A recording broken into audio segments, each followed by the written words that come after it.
এই 17টা বছর গুপ্ত হয়ে থেকেছেন, সুপ্ত হয়ে থেকেছেন। আমার বামে ডানে যারা দাঁড়িয়ে আছেন তারা দেশের সোনার সন্তান। আজকে সেই ইতিহাসকে কলঙ্কিত করার চেষ্টা করছেন, ছোট করার চেষ্টা করছেন, আন্ডার এস্টিমেট করার চেষ্টা করছেন। কারা? যারা সেই দিন স্বাধীনতার বিরোধিতা করেছেন, যারা সেদিন আমাদের মুক্তিযোদ্ধারা যারা গোপনে গেরিলা যুদ্ধ করেছে তাদের আস্তারা চিনিয়ে দিয়েছেন হানাদার বাহিনীকে। তারা বন্ধুরা আবার কি করছেন? কারণ এদের বীরত্বের ইতিহাস নাই, শুধু আছে দালালির ইতিহাস। স্বাধীনতার পরেও সুবিধাবাদিতা আর দালালি করেছে তারা।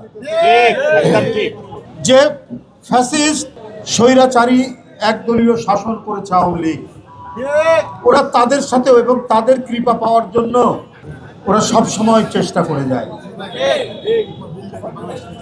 ওরা 86 সালে আওয়ামী লীগের সাথে আতাত করে নির্বাচনে গেছে হোসেন মাহমুদের সাথে। বিএনপির নেত্রী, দেশনেত্রী বেগম খালেদা জিয়া জাননি, এবং এই 17টা বছর গুপ্ত হয়ে থেকেছেন, সুপ্ত হয়ে থেকেছেন। In the heart of the city rises a destination built for greatness. International Convention City, Bosundhara. Life takes a new course.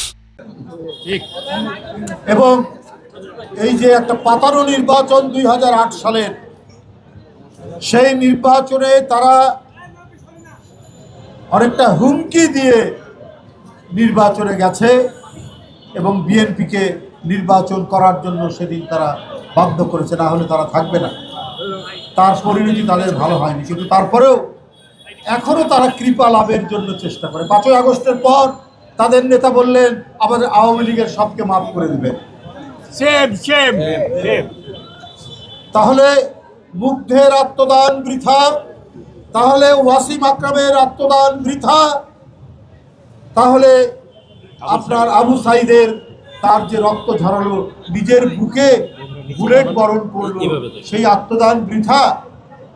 আপনি তাদের রক্তকে মারিয়ে তাদের ক্ষমা করে দেবেন এবং বলেছেন পার্শ্ববর্তী দেশের সাথে সম্পর্ক গড়ে তুলবেন। এইটা জোরে সোরে বলেছেন। যারা আমাদের সীমান্তে আমাদের লোককে হত্যা করছে, যারা আমাদের নদীর পানি আঁকড়ে ধরে রেখেছে, যারা নিজের দেশে বাংলাদেশ বিরোধী প্রচারণা করছে প্রত্যেক দিন, তাদের সাথে তারা আতাত করবে, তাদের সাথে তারা সম্পর্ক গড়ে তুলবে।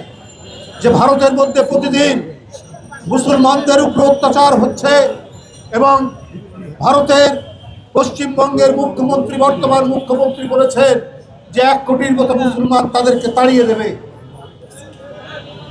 যারা ইসরায়েলের সাথে, ইসরায়েলকে বলে তাদের পিতৃভূমি, তাদের সাথে এই দলটি বাংলাদেশের জামাত ইসলাম তারা আতাত করতে চায়, তাদের সাথে সম্পর্ক করতে চায়। করেন, ভালো কথা।